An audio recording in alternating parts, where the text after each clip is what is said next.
म्हणून आजची एकादशी आहे आणि आपण सर्वांनी स्नान केलेलं आहे. आपल्याकडं कार्तिकी स्नानाला किती महत्व आहे. आजी बघा ते एक तर असं घडलं, पहिल्यांदा माऊली बाबांनी बसवलं आम्हाला त्या माऊली बाबा मी आज खुदच बसलो नव्हतो. कुठे गेली बाबा? अजून बसलो नव्हतो.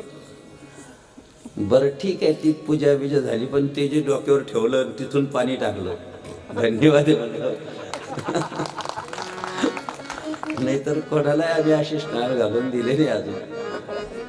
परंतु आता ते एक गोष्ट लक्षात घ्या, 3 ठिकाणी नाही म्हणायचं नाही आतापर्यंत. काही असो, एक